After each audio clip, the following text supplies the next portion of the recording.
حصہ ہی ہوتا ہے کہ بعض اوقات عمر لگ جاتی ہے دعا کے لیے. اور ادھر حضرت سعد بن ابی وقاص بس دعائیں قبول کیوں نہیں ہوتی؟ اس کی وجہ کیا ہے؟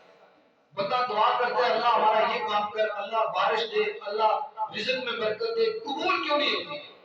حضرت سعد بن ابی وقاص حضور کی بارگاہ میں یا رسول اللہ دعائیں ہم بڑی کرتے ہیں لیکن دعا قبول نہیں ہوتی، وجہ کیا ہے؟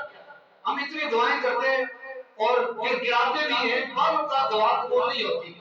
تو میرے آقا علیہ الصلوۃ والسلام نے فرمایا اے سعد بن ابی وقاص، دعائیں قبول نہ ہونے کی ایک وجہ یہ بھی ہے حرام سے محفوظ ہو جاؤ. یا رسول اللہ حرام سے کیسے بچیں؟ ہم رزق بھی حلال کا کماتے ہیں، سارا دن مزدوری کرتے ہیں، سارا دن رزق حلال کی تلاش میں جاتے ہیں. یا رسول اللہ پھر حرام ہمارے پیٹ کے اندر کیسے جاتا ہے؟ ایک حرام ہے مال والا.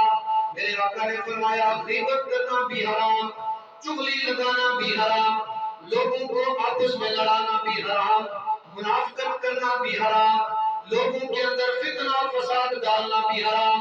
میرے آقا نے فرمایا اے سعد بن ابی وقاص، جس دن میری مخلوق میں، میرے امتیوں میں لوگوں کے اندر سے غیبت چلی جائے گی، جھوٹ چلا جائے گا، منافقت چلی جائے گی، فتنہ اور فساد چلا جائے گا، فرقہ وارانہ الفاظ چلے جائیں گے، برائی ختم ہو جائے گی، مال بھی حلال ہو جائے گا، رب دعائیں بھی قبول کر لے گا.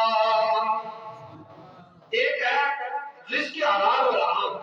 سارا دن بندہ لوگوں سے جھوٹ فراڈ کرے اور رزق حرام بھی پیٹ میں جائے اور ادھر دعا کرے اللہ میری یہ دعا مستجاب فرما، رب قبول نہیں کرتا. کیسے قبول کرے؟